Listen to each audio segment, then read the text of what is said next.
All right, welcome to Bleav in Clemson Football. I'm Will Vandervoort. Thanks for joining us tonight as we get you set for Clemson and Georgia. It's going to be a great week. One of my favorite games to cover, to watch, whatever, because I love the Clemson-Georgia rivalry.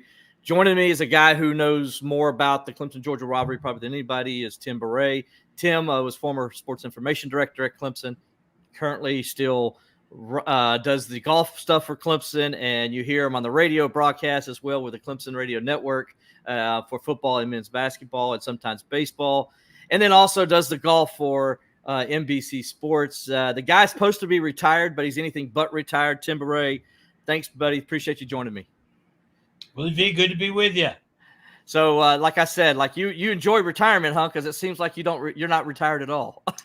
I tell people that I'm semi-retired, but I do all the things I had fun doing. I love golf, and I still do all the stats and the bios for Clemson men's and women's golf, and just enjoy that. And obviously, I'm on 24-hour call for Dabo if he's got some kind of statistical research he wants me to do, which I enjoy doing. And then, of course, spend more than half the year doing the radio broadcasts, and then I work at a few golf tournaments, working for NBC Sports. So yeah, I got a good gig right now. Well, Tim, I love the stats. I love the stuff you dig up and find. So, give me some examples of Dabo calling you at 12 o'clock at midnight, saying, "Hey, Tim, look up this stat for me." What's some good ones you can give us? Well, the last one I did for him was before this first team meeting back in the summer.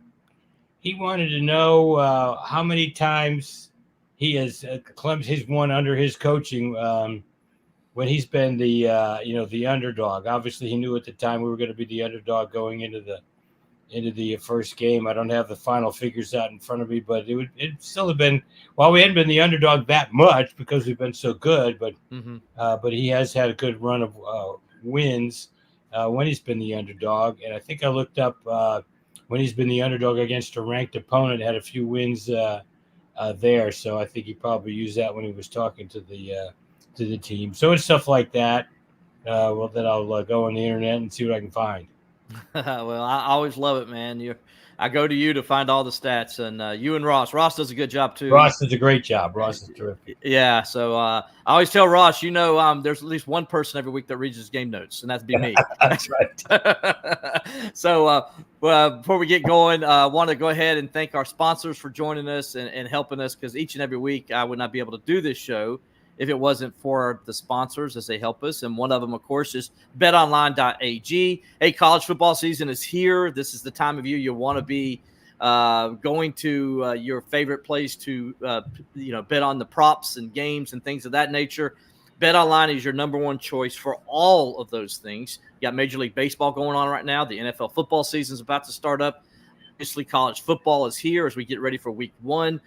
So go to betonline.ag for all the latest news, scores, and stats that are available for all your favorite teams. You can get the latest odds and lines, including the latest team matchups, player props, and odds on just about every sport out there. So head on over to the website today. Again, that's betonline.ag, or use your mobile device to get in on all the action. Again, betonline.ag, where the game starts. I also want to give a shout out to the Clemson Insider for always allowing us to be able to use their platforms on Facebook and on YouTube channels, as you guys are all watching us right now. So we appreciate Robert and everybody over there at the Clemson Insider for sponsoring us each week with the show and allowing us to have the opportunity to go live and to hear all your questions and comments and watch it, all that. So we appreciate you.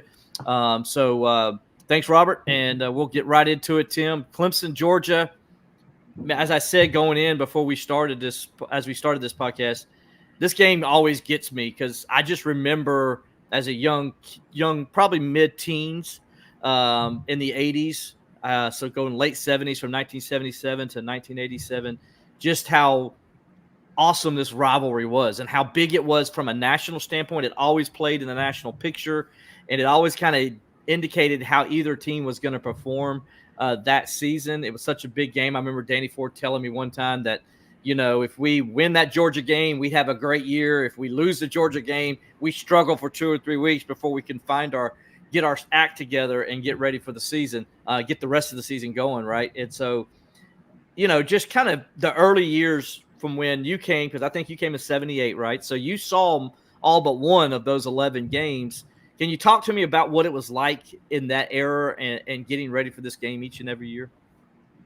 Well, when I first came to Clemson in 78, and Clemson had just beaten Georgia the previous year 7-6 in Athens, the first time Clemson had won in Athens since 1914. And so obviously when I first got to Clemson, I studied up on Clemson football history, and my buddy Al Adams, who's still one of my best friends today, he helped me a lot and talked to me a lot about the rivalry with Georgia. And that game was an epic game in 1977. I wasn't at Clemson yet. I was in my last year at Notre Dame. And that, when you look over the Clemson football history, that is one of the landmark games. Charlie Pell in I guess it was his second game as head coach. The Tigers actually lost the season opening game to Maryland, who, of course, in that era was a terrific team. So it was quite an upset for Clemson to finally win in Georgia, and obviously Clemson went on. That game gave Clemson a growth momentum, and went on to go to its first bowl game since 1959. And that win at Georgia, as I remember, Georgia went for 2 points on a late touchdown and didn't make it. And the Tiger team, Charlie Pell pulled the buses over at a convenience store on the way back and got everybody victory cigars for the remainder of the bus ride, for the bus ride home. But back in 1970, for some reason, Clemson had to go to Georgia 2 years in a row, in 77 and 78. Mm-hmm. And of course, in 78, I would think Clemson was favored and had a terrific team that year, went on to an 11-1 season. That was the only loss. Got shut out. And, when you look at that roster of Clemson players, boy, there were a lot of guys that went on to long NFL careers, and they didn't score a point, that day. So that was just part of the rivalry, that strange things, would happen, that there would be upsets. And then there were a lot of them were pretty much defensive struggles. Danny Ford and Coach Dooley met 9 times. The games were 4-4-1. And Clemson outscored Georgia 153-152 in those 9 games. So it shows you how close they were, and how defensive and low scoring that they were. Not that I'm jumping ahead here, but the only one that wasn't that way was in 1986 when Clemson won 31-28. And I remember in the press box sitting near talking to Claude Felton at halftime. I actually did that game on the radio with Jim Phillips. And we were just saying, where did this come from? All the scoring that we saw, because you had a 12-7 game in 1979, 20-16 in 1980. When the Tigers won in 81, it was 13-3. And Georgia won 13-7 in 1982, and then it was a 16-16 tie in 1983. I don't remember. Mean to get ahead of myself there with the game, because I know we want to talk a little bit more about each game, but just to show you how low scoring they were, up until that, that point. So I don't know if you wanted to go through, you wanted to ask me questions about each of those games, or how you want to go forward. Yeah, we're going to go to it, and we'll start off with, first of all, just kind of giving some background before the as I call it, the 11-year war began, and from 1932 to 1973, or 72, I should say, because I don't think they played in 73. The Clemson Georgia game was played pretty much every year in Athens, and Georgia won 26 of those, lost 3, and tied 3, and actually came into the 1974 game with I believe a 16-game win streak in the series, or at least a 16-win unbeaten streak. It had been like 19 years since Clemson had beat Georgia at that time. I know that was before you came to Clemson. You were at Notre Dame at that time, but that was Tim, that was a big game for Clemson in the sense that they played Georgia at home finally, got to get them at home.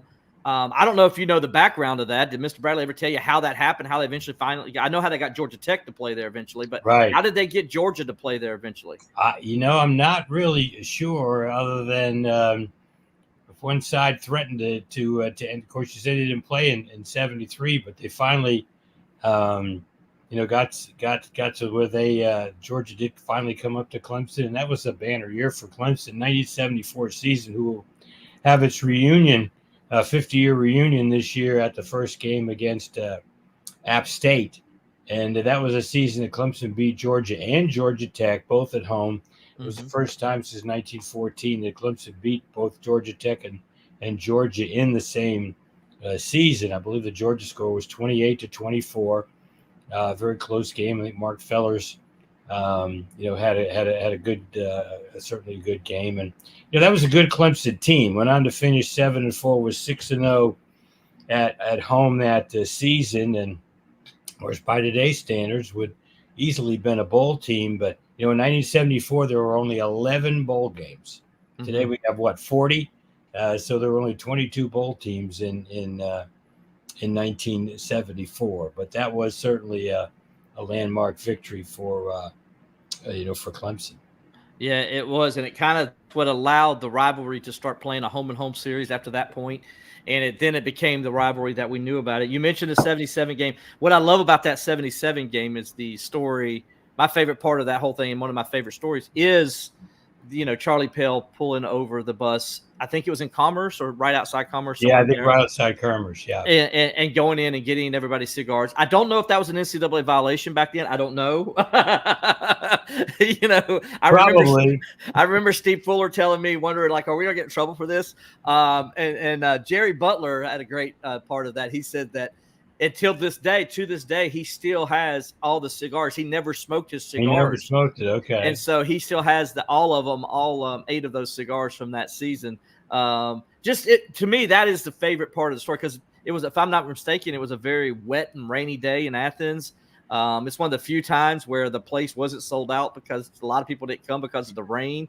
And it was a downpour, and you had, I think Clemson had 7-0, had the ball, was driving, and went on a long drive after stopping Georgia late in the game.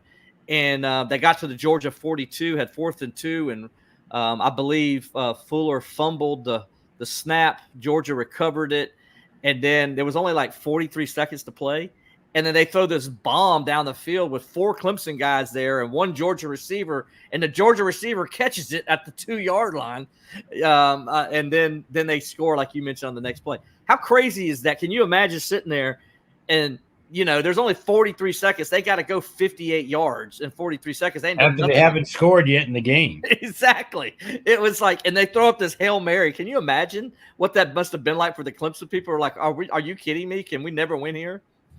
Yeah, it's amazing they were able to rise up and stop them on the 2-point conversion, which I think was a pass that was batted down by a Clemson defender in the end zone, and provided the victory. So yeah, wins in between the hedges have been far and few between, but certainly that one, and then David Treadwell's kick in 1986, which we'll get to later, I'm sure. Yeah, another anecdote for that 77 game was the Georgia they scored the touchdown at 7-6. Dooley decides to go for the win, and so they get called for illegal procedure, and so they got to back it up to the 8-yard line, I Bleav, at that point.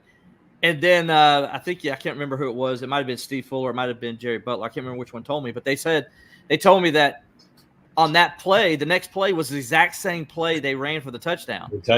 And so they were ready for it. And it's like, because it was the same formation, everything. So kind of surprised that Dooley used the 2-point conversion, ran the exact same play, aren't you? I mean, he's wasn't it a lob pass to a tight end or receiver? Yes. Yeah, it was a lob pass in the corner of the end zone, and it's like you said, the Clemson players were there. They knocked it away this time, and they held on for the 7-6 win. First time since 1914, as you mentioned, that they won in Athens or in the state of Georgia, period. And so we'll get to 1986 in a minute. 1978, you mentioned Clemson, second game of the season. They opened up against the Citadel, beat them 58-0. I believe it was something like that. And then, if I remember straight, just Steve Fuller telling the story was that whole week, like guys like Bubba Brown and all of them were talking about how they were going to beat Georgia and they're going to go undefeated and they're going to win the national championship and all this and all this. And they basically, Georgia just came out and physically just kicked their butt. I think the final score was 12-0, if I'm right.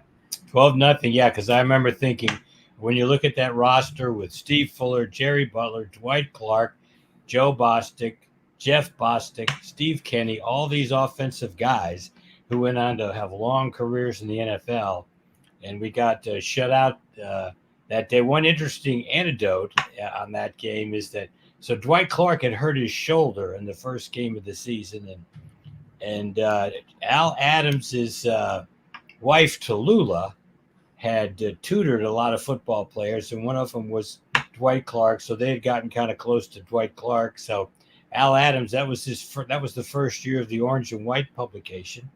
So Al worked to show you how times have changed.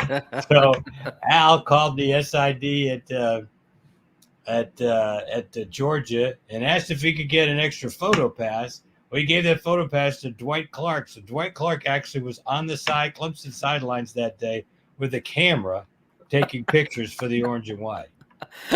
How about that, man? It happened today. No, I think if there's one former player from today's era that would be perfect at that, it'd probably be Christian Wilkins, right? I mean, that'd be the guy. Correct. Yes, that's absolutely, yeah. But Dwight was a little bit like that in his time also. Unfortunately, Dwight got better by the end of the season, had a huge touchdown catch in the win over Maryland later that season. I want to talk about 1979, a game nobody really talks about. It was one of those games that was real physical. Again, I believe the final score was 12-7 in this one. It actually was 12-0 late, just like the previous year.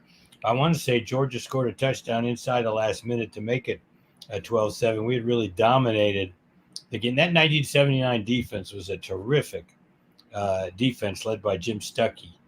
And really dominated Georgia. They just had one last drive, kind of in garbage time at the end. So the difference in that game was just 5 points. But Clemson really had dominated the line of scrimmage that whole game. They did, and I remember, if I'm not mistaken, Georgia had 6 fumbles or something like that in that game. And it was really a game that, like I said, it was a slobber knocker kind of game, like most of these games were. Yes, they all were. Yes, and so I just remember it was like Georgia turned it over so much, and Clemson was just able to cash in a couple times and just hang on for that win there. Like you said, Georgia scoring late. That kind of sets up to 1980, which to me is one of the more interesting games of the rivalry, because Clemson dominated this game. I believe over 400 total yards or close to it. I remember this total offense at halftime was 256-10. And Clemson had run 56 offensive plays in the first half to just 10 for Georgia. Now, the big reason was, the punt returns and the interception returns. I can't remember the fellow's name for Georgia. Scott Warner. And I think he had a 98-yard interception return that was not a touchdown. He went from the 1 to the 1. And of course, then they later scored a touchdown on that drive. But I believe it was 14-10 at the half. Clemson actually had the lead, but had just dominated the statistics. Mike Gaskew was actually Clemson's quarterback for most of that game. People probably forget it was a bit of a battle of freshman running backs.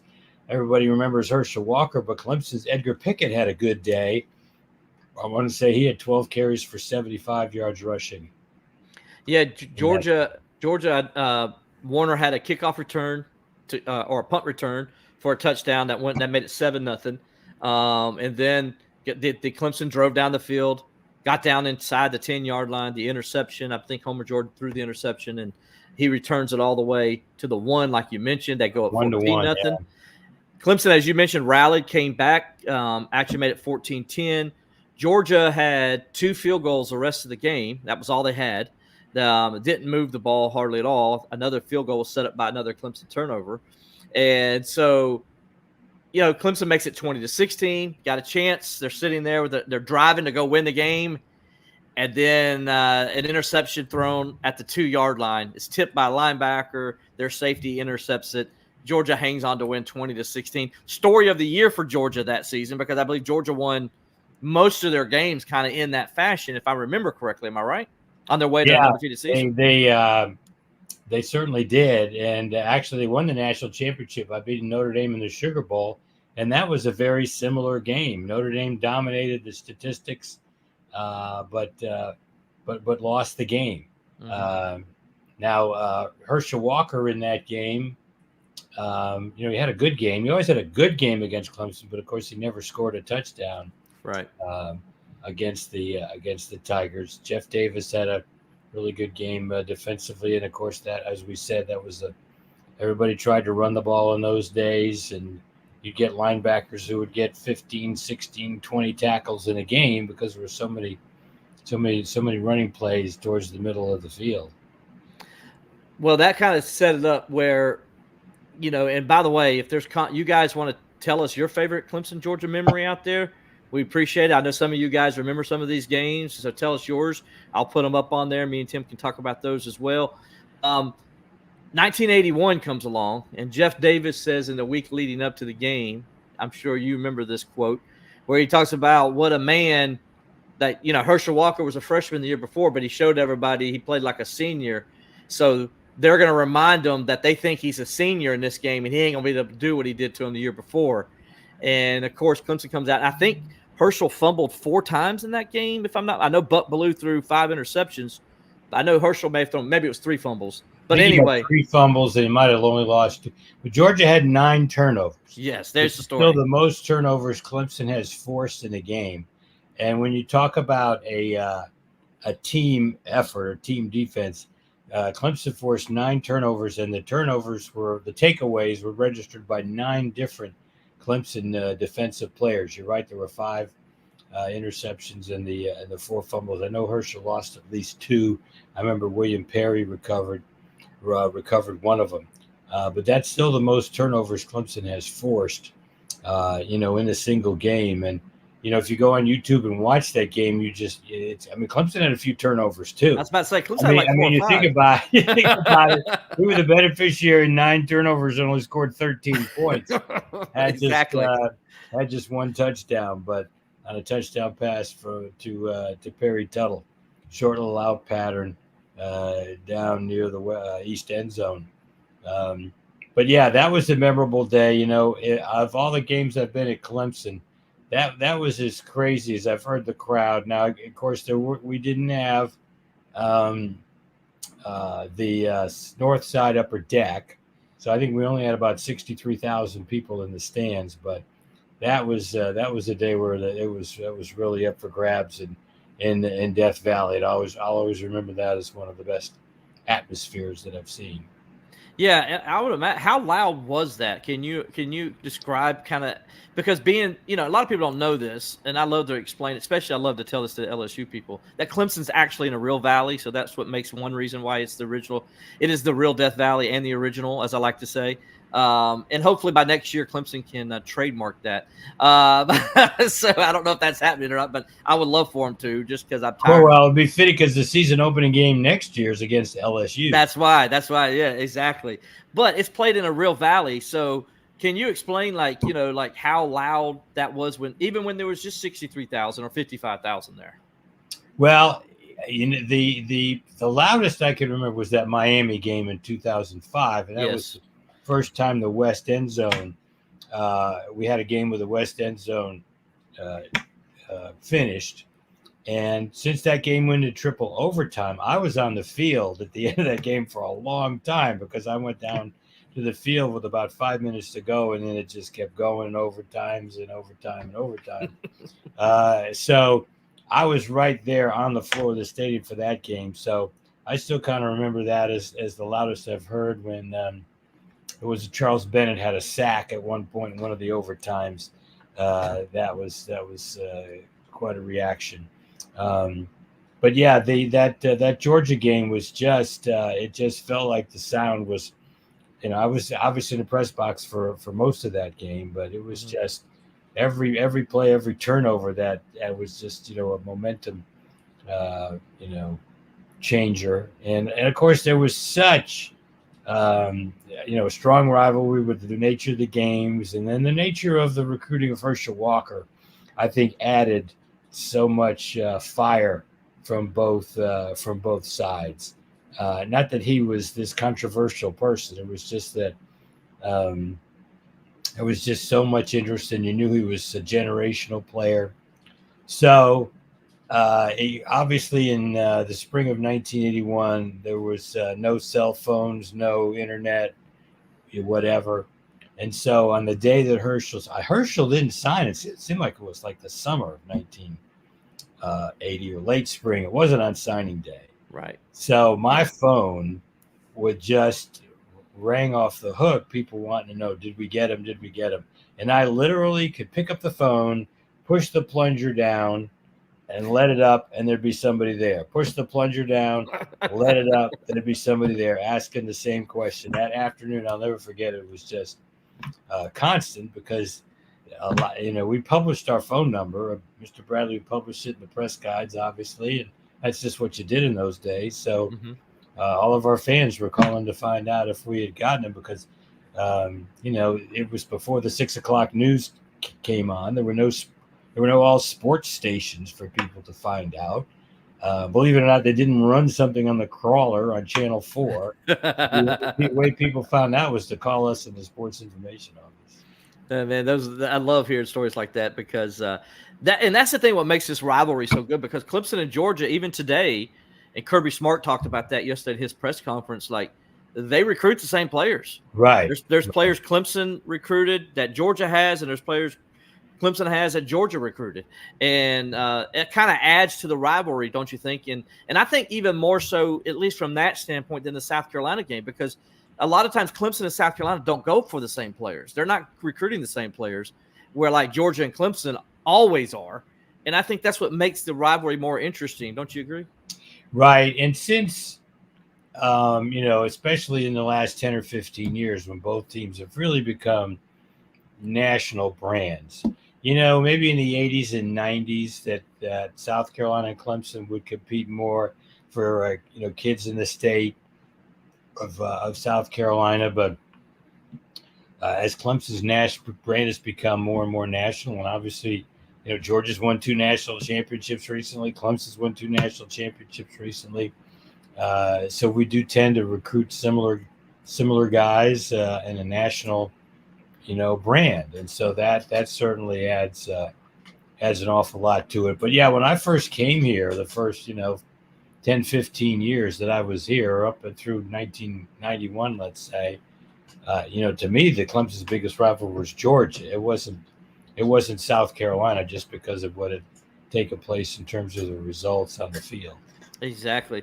And the national perspective of both programs at that time. And that kind of leads us up to what I think is one of the most unique games of ever played college football, was 1982, where you had the 1981 national champions, defending national champions, going to the 1980 national champions. ABC set it up. Tim, you were there. I know the story, but I want you to tell the story about how that game came about, because Clemson was originally, and I have one of the original game posters that I have signed by Homer Jordan sitting over here on my wall, because it is a unique fixture, because it's not the real schedule, because Clemson was supposed to open the season against Boston College that year.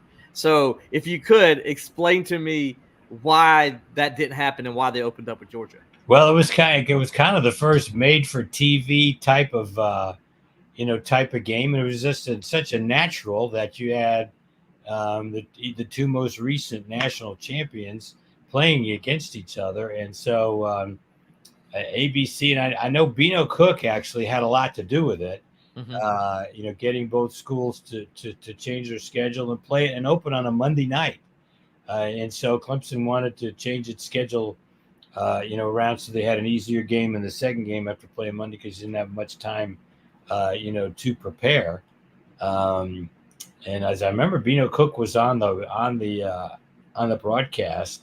I hate to say it, but I think in the pregame show that he had the famous quote, "We're the only," which was a terrible quote, but he said it. The only way Vanderbilt would win the Southeastern Conference is if the other 9 schools all died in a plane crash on the way to a game, which was my gosh, just a terrible thing to say, but he said it. And I want to say he said it on the pregame show for that. That game was obviously with Georgia in the game they were talking about, the Southeastern Conference. But so that game was really orchestrated by ABC. And I wish I knew what the ratings were because, in those days you didn't have any other sports competition. Mm-hmm. Monday Night Football wasn't going to start until the next week. So this was the Monday night game. As I remember, Keith Jackson, did the game. And, it was typical of the other games that were, of that era. Ended up 13-7. Clemson actually had the only offensive touchdown in the game. I remember Homer Jordan scored, and Georgia's only touchdown was on a block punt. The only time Dale Hatcher had a punt blocked in return for a touchdown, and then they had 2 other field goals, and by Kevin Butler, and won 13-7. But it was a defensive game, but boy, it was a game everybody watched. It really enhanced the brand of both programs. If I remember, I think it might have been. I can't remember if it was Coach Ford or Coach Dooley was telling me. It might have been Coach Dooley that that game was that ABC approached them and said, "Hey, we will make this a night game," like you said, it Beano Cook and all that, and Dooley says, "Well, we can't do that because we don't have lights." And ABC's like, "Don't worry, we'll take care of that." Yeah. Is that accurate? Is that how that happened? Yeah. They hired the Musco lighting company out of, I believe they're out of Iowa, and that's when they really started doing that. A couple of weeks later, they had the first ever night game in Notre Dame Stadium, Notre Dame in Michigan, in 1982. Notre Dame had never had a night game until then, but they brought in the same lights from the Musco lighting company. So that's when all that started a lot. Was that, I believe, wasn't that the first time ever a college football game played on Labor Day night? Was that accurate? I think so. Yeah, I think so. Yeah. Yeah, that was, and there probably wasn't another one for a while. I mean, that was just a unique situation. I'm trying to think. I mean, there were plenty of times when the 2 previous national champions played each other. It's happened a good many times with Notre Dame and Southern Cal. Mm-hmm. When they won back-to-back years and then would face each other the next year. But I'd never had it been like a made-for-TV season opener, like that was. Yeah, and that's what was crazy about it, because it was the first game of the season, and again, I love it. It's one of my favorite things because I ended up getting a steal on the poster because I saw that it had the person who sold it to me. Didn't realize that it said Boston College on the schedule to open the season instead of Georgia. I caught it immediately, and I'm like, "Ooh, I got myself a nice little deal on this one." Yeah. So it's my favorite memorabilia that I have. I think, 1981. A lot of the posters in 1981 were different because we were originally supposed to play Villanova that year, and then Villanova dropped football in April, and that's when we had to add Wofford. Okay, so Georgia wins. Another part of that game, real fast, was that Herschel Walker didn't play early in that game, and they finally bring him in sometime around the second quarter, mid-second quarter, whatever, and they used him as a decoy. And I think, do you remember like kind of what it was? Because he had a hurt thumb, I believe. Is that correct? He had a hurt thumb. And so, it was, there was so much, that was a lot of the pregame talk, whether Herschel was going to play or not. And so the Georgia, I guess you'd say sports or Georgia people let the Atlanta Constitution come into the hospital and take a picture of Herschel Walker in his hospital bed. Oh my goodness. With this huge bandage around his right thumb.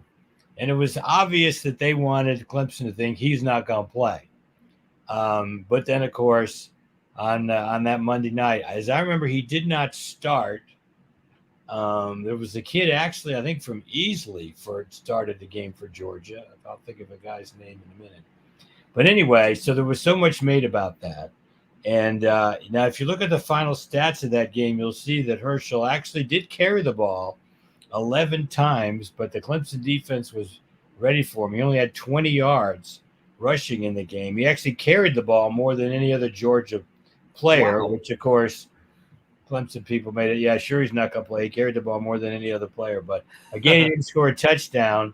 But the key play of the game was the fellow's first name, I think, was Tron. Something. I can't remember. Anyway, it was they ran a reverse to Herschel, and then he pitched it to this wide receiver, and he ran, and he didn't score a touchdown, but he got close to the goal line. It was a big clinching field goal for Georgia. That was probably the biggest game. Clemson's defense played terrific that night, but we lost 13-7. Yeah, one of those games again where Clemson outplayed them for the most part, but just couldn't get it done when it mattered most. Which happened a lot in that rivalry during those years by both teams. All right, so 1983, probably the weirdest game of all. If I'm not mistaken, Clemson led 16-3, had a big lead, looked like they're going to win the game. Georgia comes roaring back in the late third quarter, fourth quarter, goes on a late drive to tie it up at 16-all. Then Clemson tries to get in field goal range. You take it over. Yeah, it's the only game I've ever seen that ended with back-to-back field goal attempts. I believe it was a 59-yarder attempt by Donald Ikwe-Buike and a 66-yard attempt by Kevin Butler. I mean, they weren't really that close, but it was just, with Clemson. I remember the crowd. This was at Clemson, and the crowd kind of going nuts when Ikwe-Buike, because you knew Ikwe-Buike was, capable of making a field goal from that distance. Obviously, he did during practice in his career, and he at the time set a Clemson record for most field goals of 50 yards or more.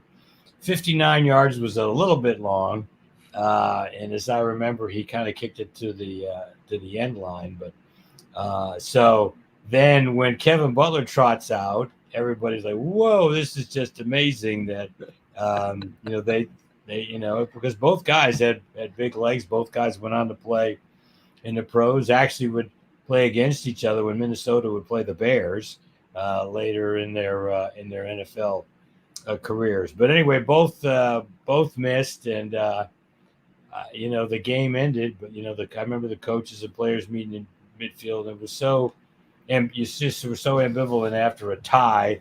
We don't have ties anymore. We haven't, I guess, since 1995.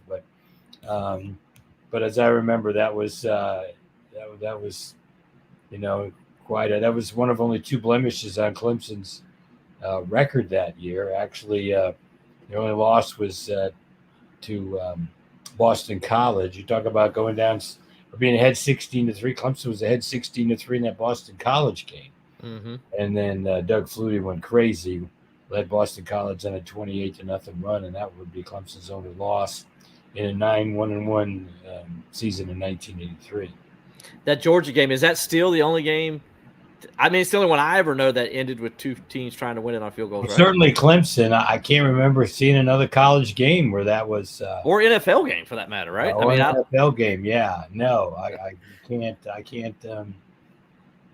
can't recall that being the being the case. It was nuts, man. I remember I was a kid and I remember that ending, listening to Jim Phillips and you on the call, and I just remember how crazy that was, as I was hearing it. I was just like, this is nuts, because back then not every game was on TV, as you know, and you had to use this thing called a radio, Tim, and it was Well, yeah, you're getting into another subject. That's why there were so many legendary broadcasters in those days. You don't quite have your relationship with the radio team that you used to, just because every game's on TV now. I'd like to believe a lot of people turn the sound down and listen to Don and myself doing games. I think a lot of people do that. Mm-hmm.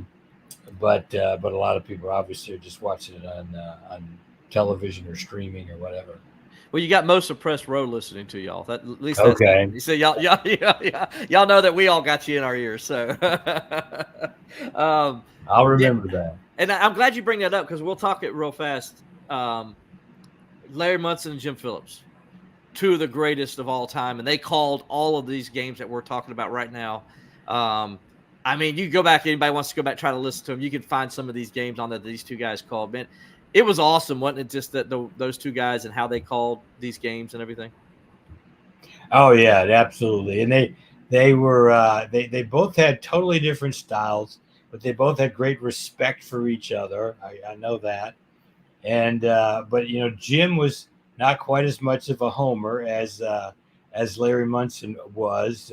Jim kind of was from the school that you were representing the home team, but you also wanted your home team's fans. You wanted credibility with your home team fans. So to that extent, you called it like you saw it. But Larry Munson, was his job was to get Georgia people excited, and they loved him, and just all the different call. I remember this call on Kevin Butler's, which we'll talk about, is the next game in 1984.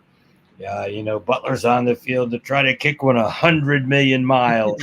Yes. Like that. And he was just the master of the overstatement, but he was just so entertaining the way he did it.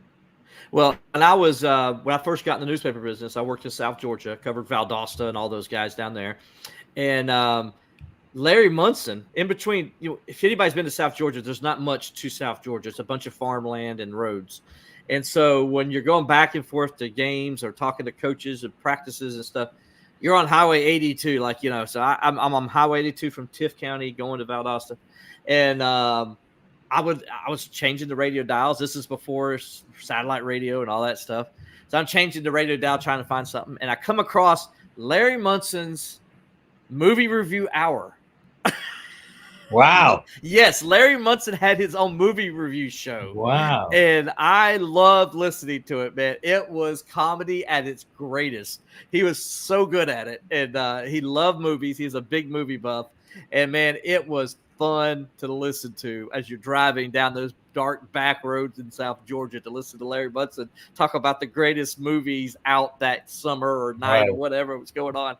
So little anecdote there about Larry Munson. Yeah, that I didn't know. You told me something I didn't know. I had not heard of that before. Yeah, so good. Those are good times. Good memories for me when I was in my car. All right, so 1984. Unfortunately for Clemson in this game coming up on Saturday at Mercedes-Benz Stadium in Atlanta, this guy is going to be Georgia's honorary captain for the game. And that guy, as you just mentioned a few minutes ago, is Kevin Butler. Can you talk about the 1984 game going into it? I know Clemson was number 2 in the country. No, Clemson was number 2 in the country. We got a lot, and now we were on probation. Mm-hmm. So, but Oklahoma had won the national championship in the 70s when they were on probation. Obviously, these were different times where you could win a national championship based on what you did in the regular season. So a lot of people speculated, Clemson was 32-2 the last 3 years in 81, 82, and 83.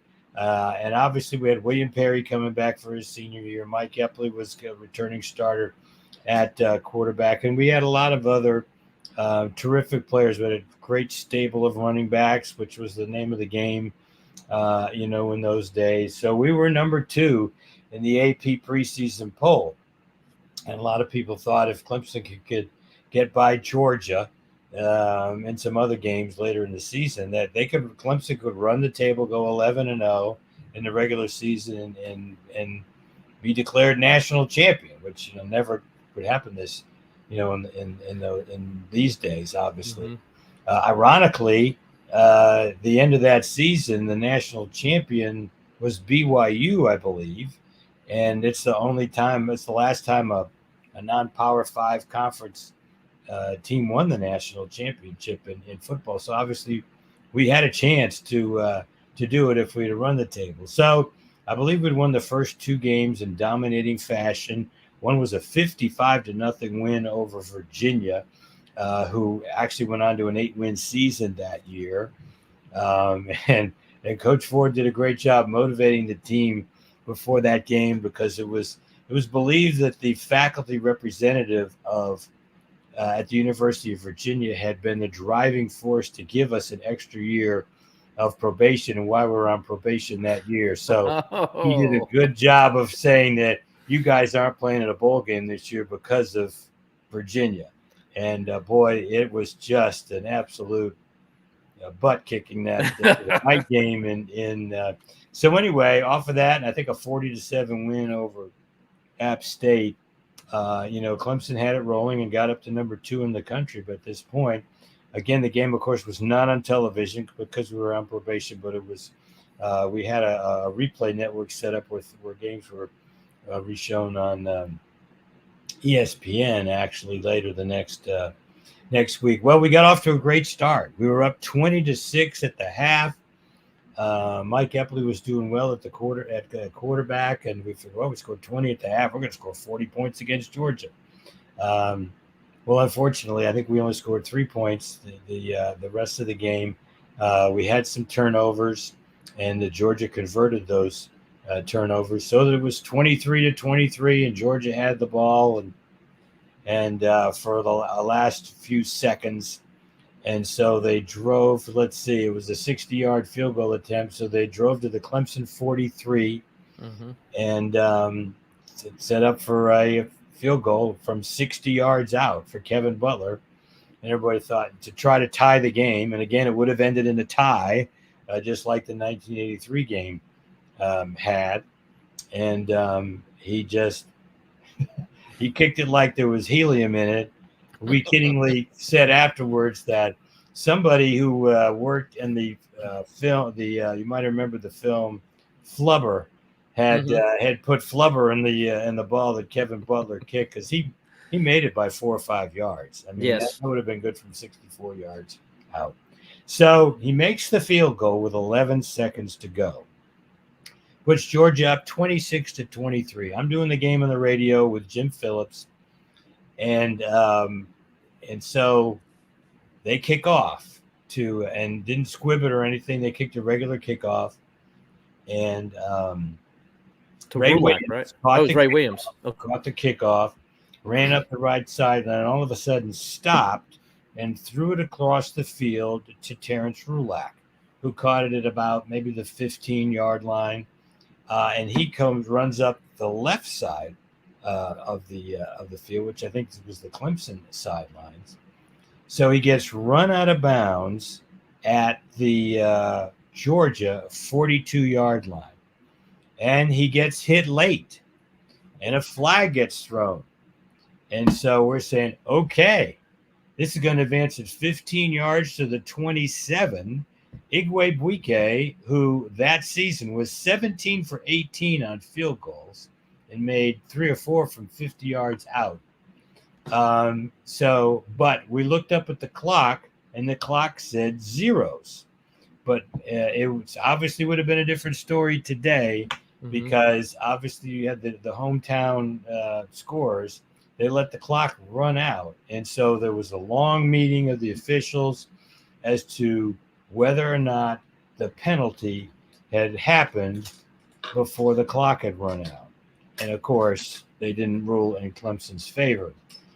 Side note to that, when all this was going on, as far as the meeting is concerned, I always carried a stopwatch with me to time the height of Dale Hatcher's punts. Okay. So I could tell Jim Phillips, well, that was a 4.9 hang time on it.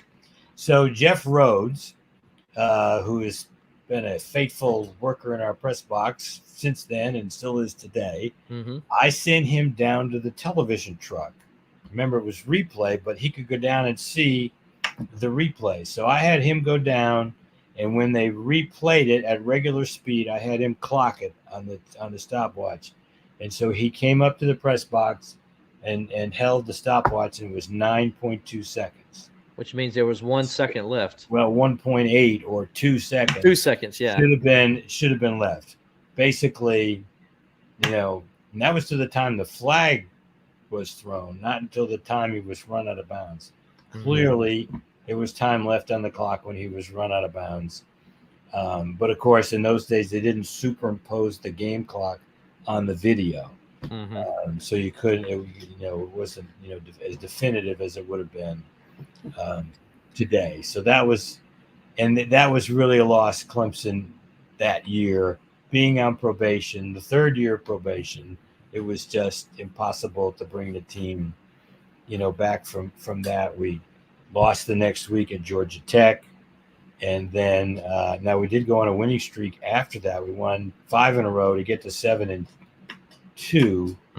But then we lost at Maryland in the last ACC game, and then lost a crazy, heartbreaking game to South Carolina that year, 22-21. Again, a game we had a 21-3 lead in, as I remember. And then talk about crazy endings.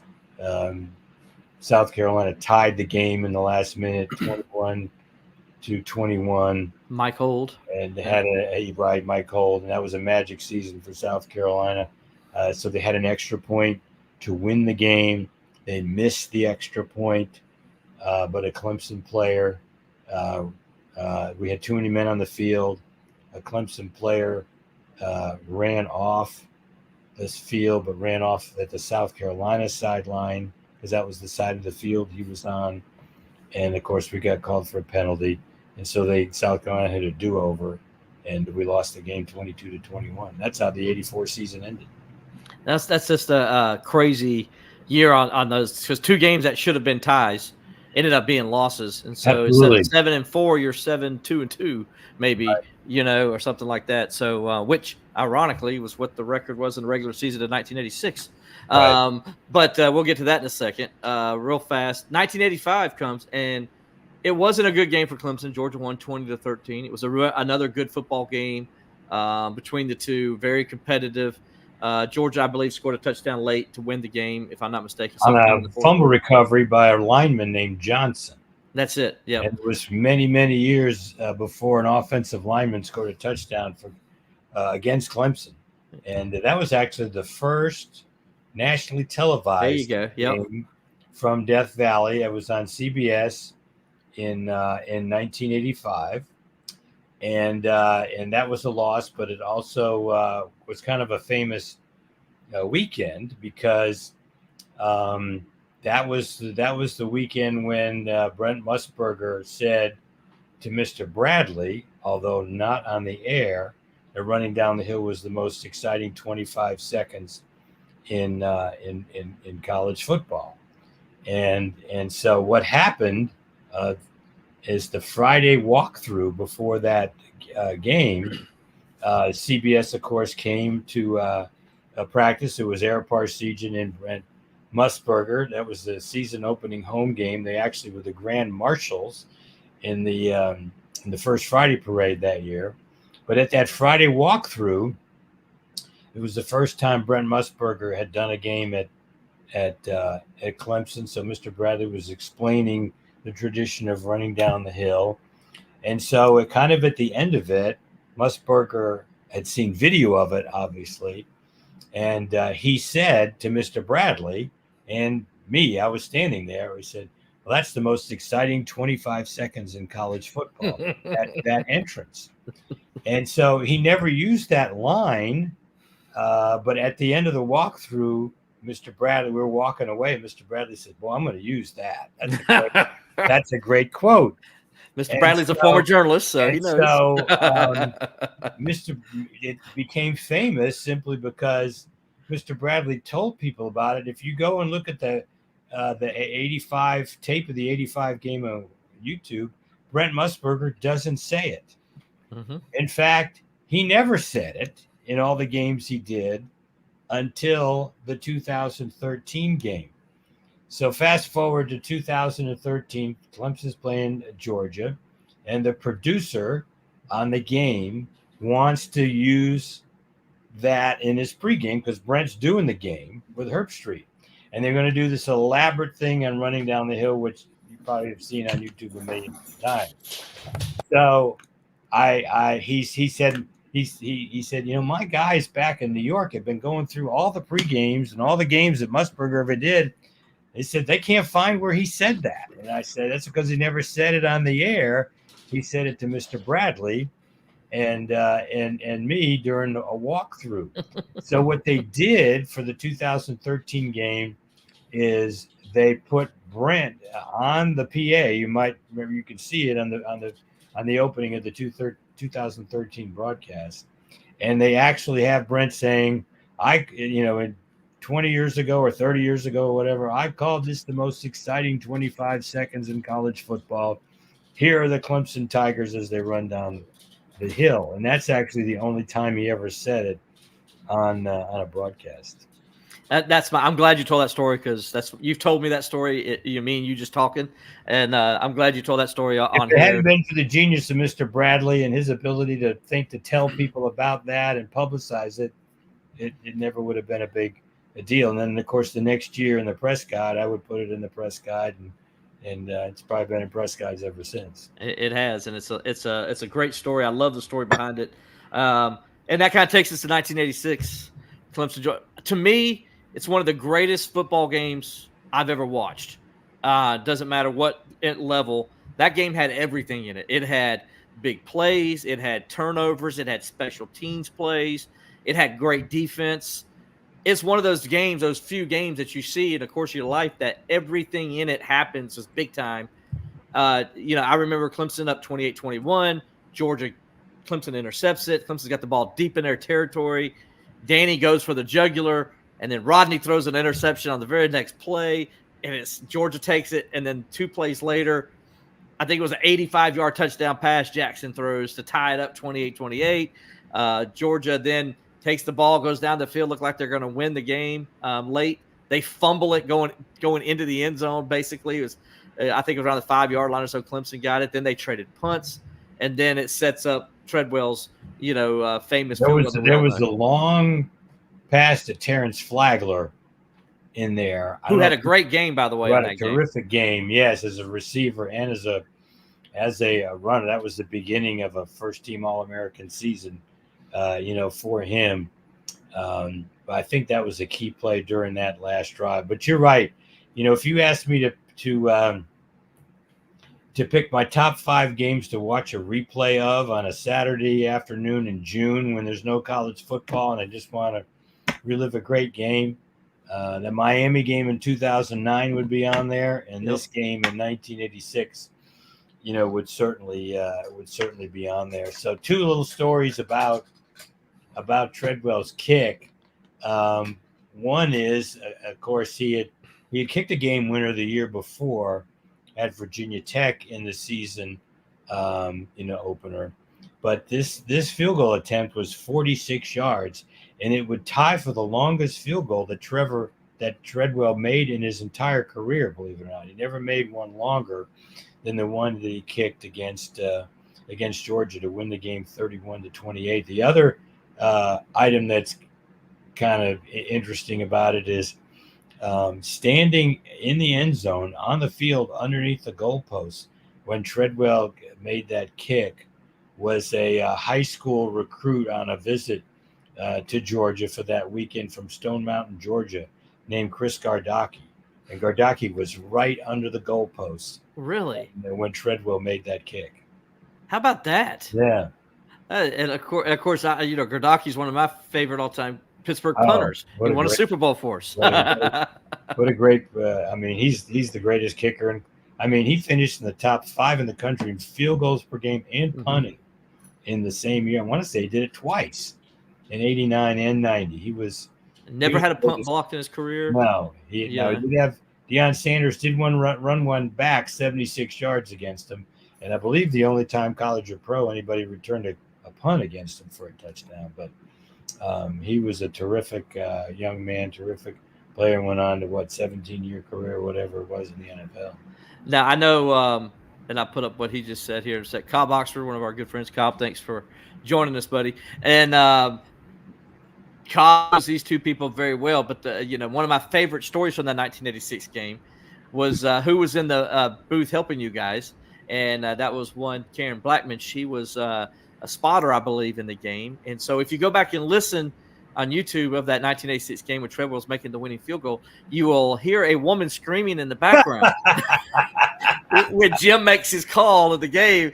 And that woman was Karen. I love that story. Sammy told me that story one day. He reached Sammy Black, her brother. Absolutely. He says, "Hey, let me show you this." And he pulls up the video and he says, "Who is that woman screaming?"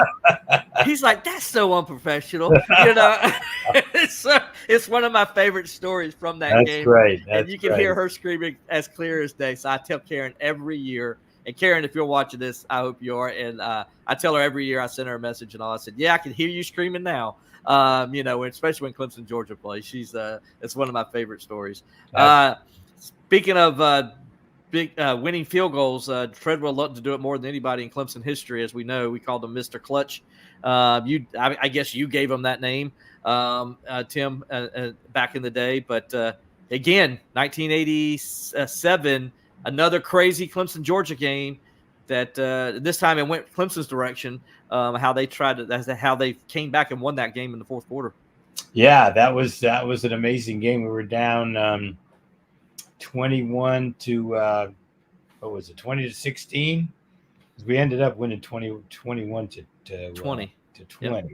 Yep. And so I think it was Rusty Sile hit a punt that was downed at the 1 yard line by a guy named Shinadu Ohan. I could not say it, so I'm glad you did. Came to Clemson. I want to say he came from Hawaii. Then he had a lot of guys from Hawaii, but he came as a running back. But he was really a great athlete, and he made a great athletic play to save the ball from going in the end zone. And it was down at the 1 yard line, and Georgia had a quarterback named Jackson. And I think it was maybe 2 plays later, the first play, Tony Stevens stuffed him at the line of scrimmage. And then maybe it was second or third down. Anyway, he rolled to this left to try to get to the corner to try to get outside. And a host of Clemson defenders, including Michael Dean Perry and James Lott. And actually, I think we credited the tackle to Gene Beasley at the end. But tackled Jackson in the end zone for a safety. And we had some great pictures from that were taken by Jim Moriarty, a good friend of mine, who was a great photographer. And so we did a poster of that play called The Safety Celebration with all the Clemson players going crazy in the end zone. So Georgia had to punt, and I think there was still 5 minutes to go in the game.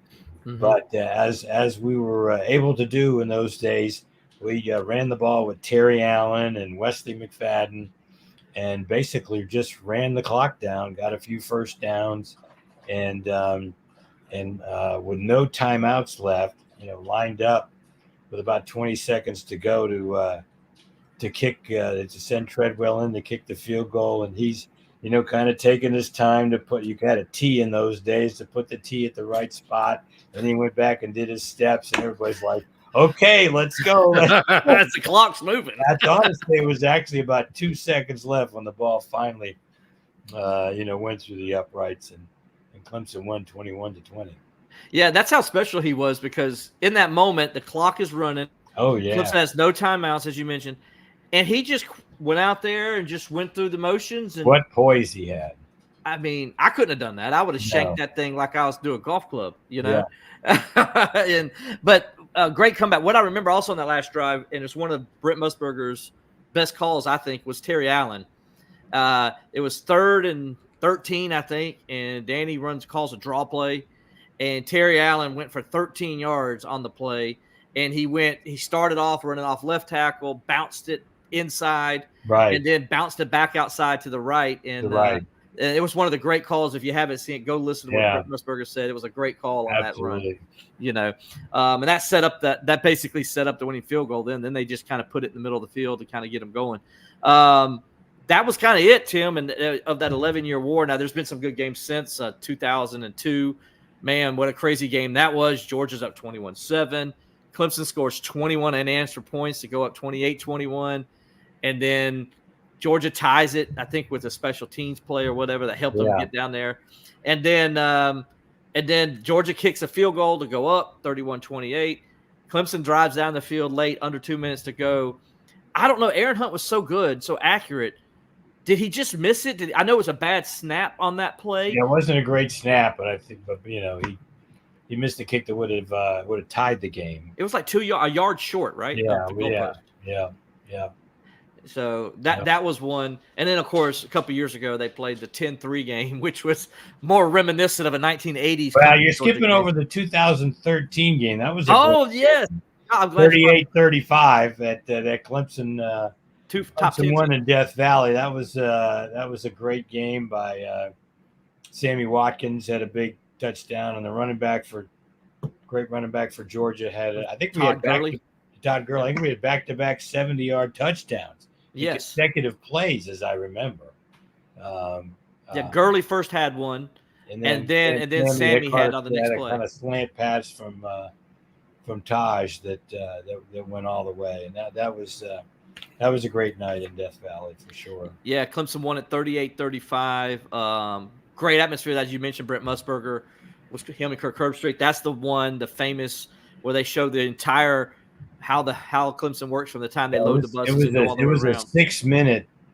Really, they showed 6 minutes of Clemson running down the hill. It's the longest feature that's ever been done. Yeah, and it was great. It was an info commercial.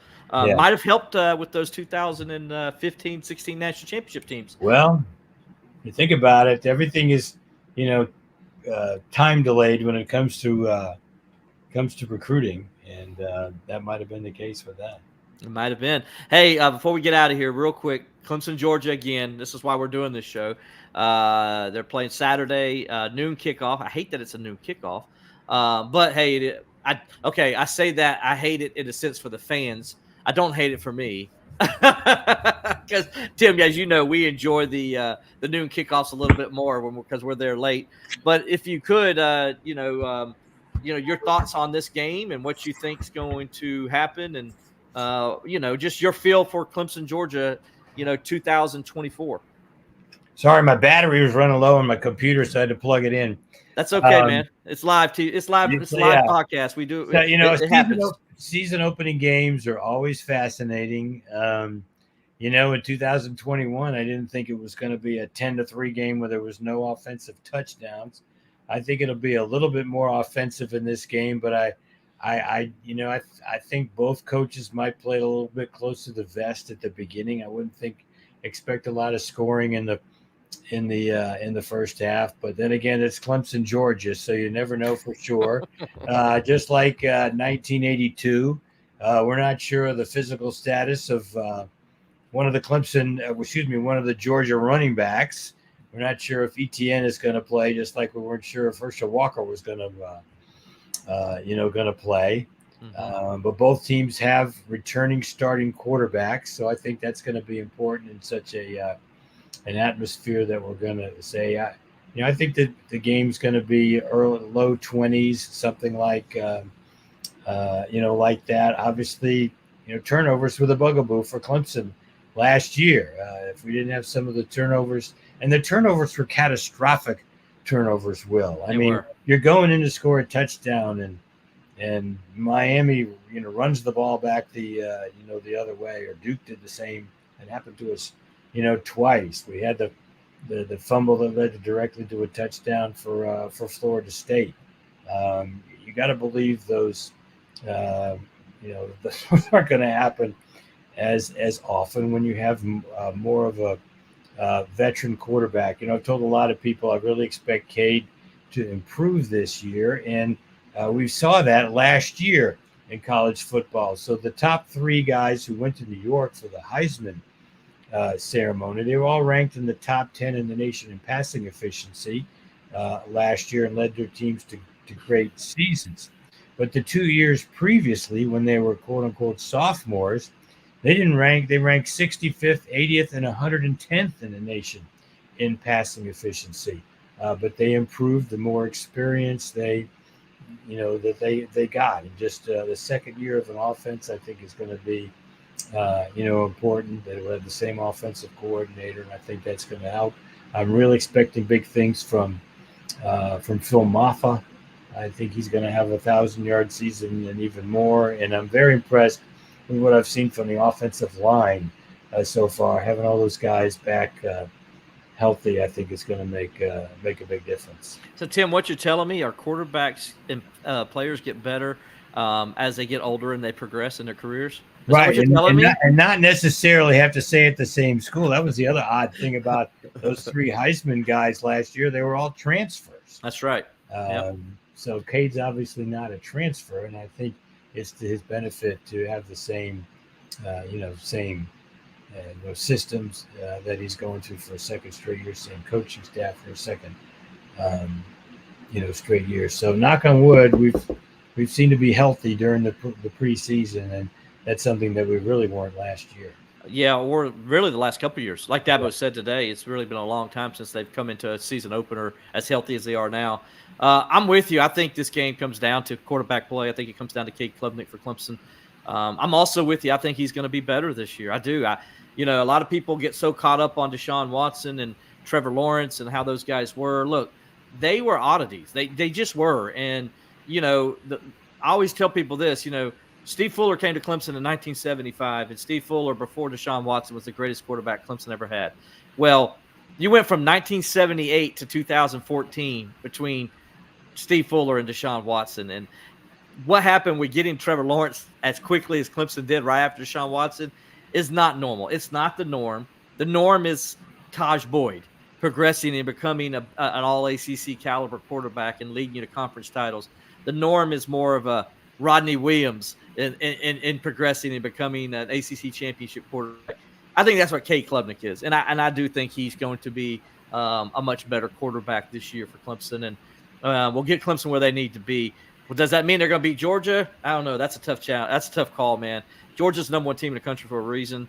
They got tremendous offensive line play. Their defensive line is unbelievable. Their linebackers are always with Kirby Smart, some of the best you'll ever going to see. They got an All-American safety. They just got a lot of studs out there. Now, Clemson does too on the defensive side of the football. The question mark is Clemson's offensive side. I just don't know what to expect from the offensive line and Matt Luke in his first year. And that's what worries me. And I don't know the wide receivers. Yeah, it looked like you got a couple of good 5-star kids coming in that are going to be really good. I like what you got with an Antonio Williams and Tyler Brown healthy and Adam Randall, Troy Stellato. I think those guys can bring some elements in as well. But I think there's just too many question marks on Clemson's offense to say you feel super confident Clemson's going to go in there and do something that hadn't been done since 1990, which is somebody knock off the preseason #1 ranked team in the first game, right? So, it's a hard call, right, to say Clemson's going to go in there and pull that off. But I do think Clemson's going to give them a run for the money. I don't think this is going to be – those people that are thinking this is going to be a cakewalk for Georgia, I think are mistaken. I think this is going to be a physical game. Clemson is 2-time defending national champions in the last 8 years or so, right? They have a championship pedigree program just like Georgia does. You think they're going to go to Georgia and let Georgia steamroll them? I don't think so. I think this is going to be a classic Clemson-Georgia game. And I don't know how it's going to end, but I think it's going to be a good one. Yeah, 23 guys on the roster from Clemson, from the state of Georgia. So, it's obviously going to be a special game for them. I like Phil Maffa, obviously, from Georgia and Grayson High School down there. And so hopefully maybe Phil can do the same thing for the Clemson football program that Ian Shefflin did for the Clemson basketball program. They were actually played football together in the 8th grade. They were on the same. That's crazy. Yeah, that's crazy to have two of the guys from the same school. One interesting note is that the Clemson basketball team's final ranking last year was number 14, with Shefflin one of the leaders of the team, and Clemson's preseason ranking with Phil Moffitt at running back is number 14 coming into this season. There we go. Well, let's hope Phil Moffitt gets a win and gets Clemson up in the rankings more. That's what we're hoping for. Tim, I got to get you out of here because I don't want your wife to be mad at me. I like Kay, and I don't like it when she's mad at me. So I'm going to get you out of here so you can go spend some time with your wife and all. I appreciate you joining us, man. It's really been a blast. Great to be with you. Enjoy it. All right. That's Tim Bourret. I'm Will Vandervoort. Thanks for joining us. We'll see you next time. on Bleav in Clemson football. We'll be back here next week and get you ready for Clemson App State game. So we look forward to seeing you guys again. Tim, thanks for joining us. We'll see you guys next time.